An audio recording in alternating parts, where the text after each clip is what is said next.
Hello, I want to talk to you about mental illness and my 14 days at Howard County General Hospital lockdown psych wards. What a bunch of idiots. Psychiatrists learn it from a book. I learned it firsthand.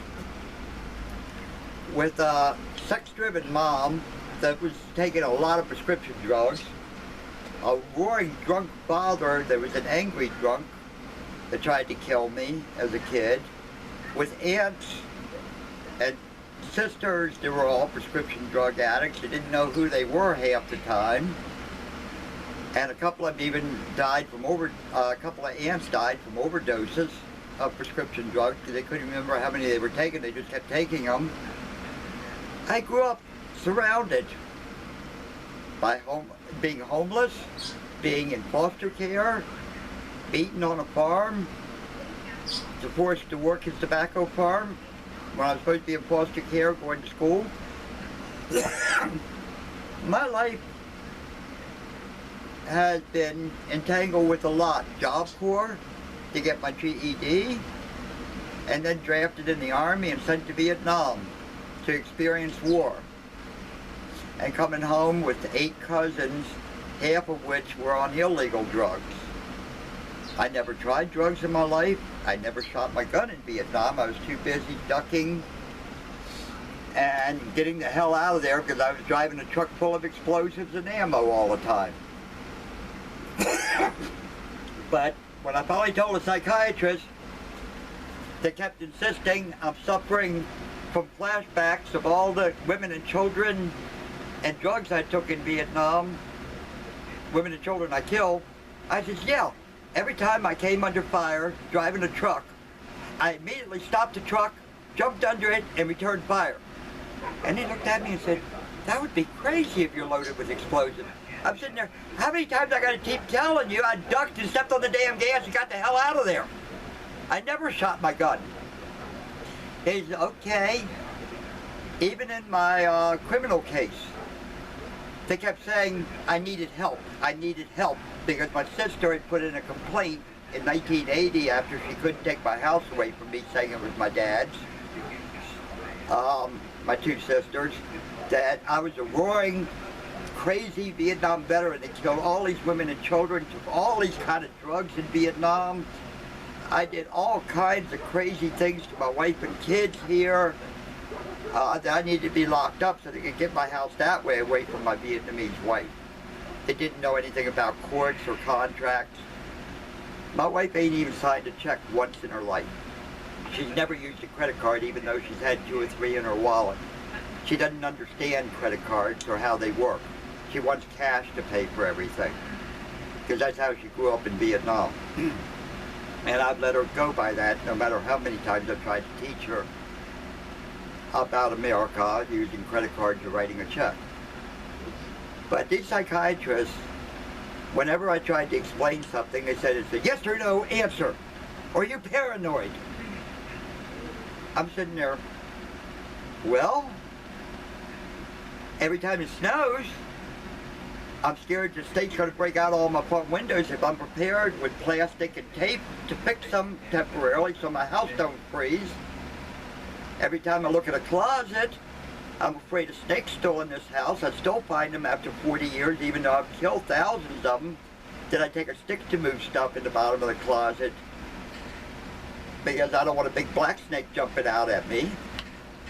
But otherwise, I'm not paranoid. But they didn't want to hear that. They just yelled, well, it's a yes or no answer. And they marked me down with many, many, many, many mental illnesses.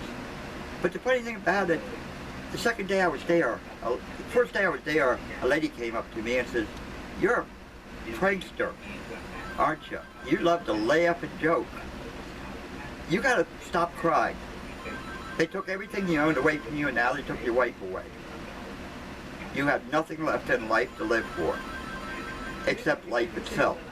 Let's have fun. You got free room and board here. You gotta think positive. So she got me laughing. The next night, we had 12 out of the 15 people that was locked down laughing, a whole bunch of security guards laughing, assistant nurses, assistant psychiatrists, all rolling around the floor laughing like crazy for several hours until the head nurse came back from the office about 200 foot away and said, "What the hell's the commotion back here? You all gotta quiet down." So I turned around and said, "We can't act crazy at least one night in this mental institution." She says, "Hell no, you all gotta act normal." We laughed harder for the next 2 hours after that. And everybody started coming to me for help. I showed people that taking alcohol or drugs just suppresses the real life. You have to face real life and deal with it. And laughter is a good way to get high on thinking positive, not using alcohol or drugs. All they wanted to do was drug everybody in that place to look like zombies, instead of helping them deal with life.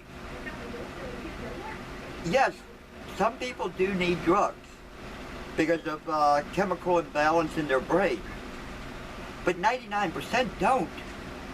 You're just exchanging alcohol or cocaine to prescription drugs for them. No difference. You're hiding reality. They have to learn how to face reality and think positive. Look at the positive. Yeah, it might be a hell of a lot of negative. I lost everything I owned. And they were taking my wife away because I have a 30-year-old felony conviction. They didn't give a damn that I was married to her for 46 years. I was unfit to be around my wife or to touch anything that could be considered hers, or even half hers. So they seized everything, Howard County Circuit Court.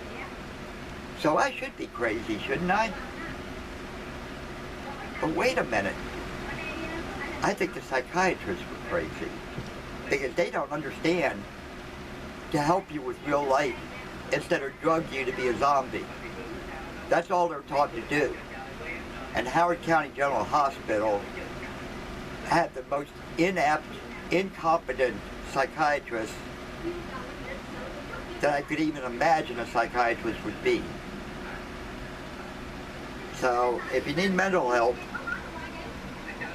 go to Howard County General and you'll come out a zombie with all kind of new prescription drugs to get you high instead of the street drugs you have to actually pay for. Thank you.